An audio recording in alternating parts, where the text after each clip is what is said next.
خلافت ثانیہ کے ابتدا میں سے چندہ عام کی ایک شرح مقرر ہو چکی ہے، یعنی 1/16 کے لحاظ سے، تو ہر احمدی کو اس کے مطابق چندہ دینا چاہیے اور چندہ دیتا ہے۔ لیکن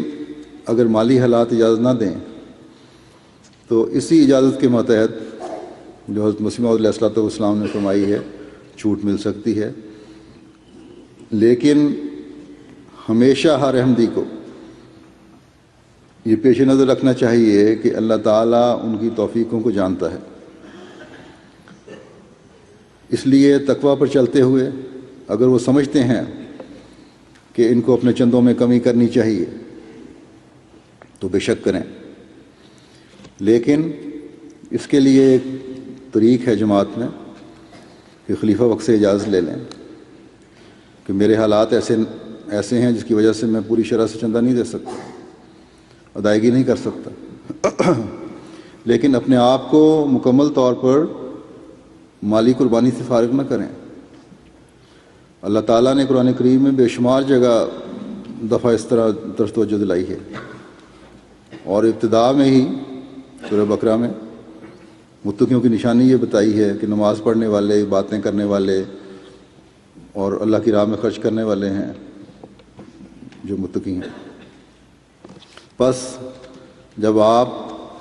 استحکام خلافت اور استحکام جماعت کے لیے دعا مانگتے ہیں اور تقویٰ پر قائم رہنے کے لیے دعائیں مانگتے ہیں تو ان حکموں پر عمل بھی کرنا ہوگا جو اللہ تعالیٰ نے ہمیں ان دعاؤں کا وارث بننے کے لیے دیے ہیں۔ بس ہر احمدی فکر سے اپنے بقایا جات صاف کرنے کی کوشش کرے۔ یہ جو 6 مہینہ تک بقایا دار کی شرط ہے کہ یہ نہ ہو، جماعت کا ایک قاعدہ ہے، تو یہ تو ان لوگوں کے لیے ہے جو ذمہ دارہ کرتے ہیں، ذمہ دار ہیں، جن کی فصلوں کی آمد 6 مہینے کے بعد ہوتی ہے، یا جو ایسے کاروباری ہیں جن کو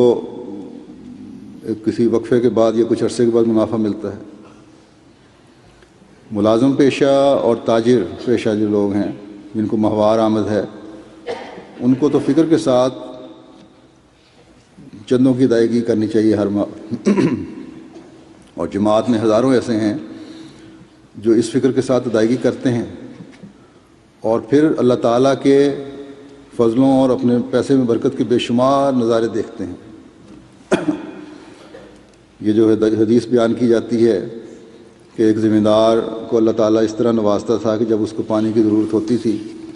تو بادل کو حکم ہوتا تھا کہ فلاں جگہ برس اور اس کی ضرورت پوری کر۔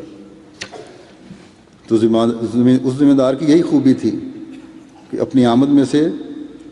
وہ ایک حصہ علیحدہ کر کے اللہ تعالیٰ کی راہ میں دینے کے لیے رکھ لیتا تھا۔ تو کیا یہ قصہ روایتوں میں اس لیے بیان ہوا ہے کہ اللہ تعالیٰ پہلے لوگوں سے یا پرانے لوگوں سے ایسا سلوک کرتا تھا، اب اس کی یہ قدرت بند ہو گئی ہے، اب اس کو یہ قدرت نہیں رہی؟ نہیں، بلکہ آج بھی وہ زندہ و قائم خدا یہ نظارے بے شمار احمدیوں کو دکھاتا ہے۔ بس اللہ کی رضا حاصل کرنے کے لیے اس کی راہ میں کی گئی قربانیوں کو خدا تعالیٰ کبھی ضائع نہیں کرتا۔ اللہ تعالیٰ اپنے وعدوں کو پورا کرنے والا ہے، وہ لامحدود قدرتوں کا مالک ہے۔ وہ دیتا ہے تو اتنا دیتا ہے کہ انسان سوچ بھی نہیں سکتا، اس کا تصور بھی نہیں کر سکتا، لیکن تقویٰ اور نیک نیتی شرط ہے۔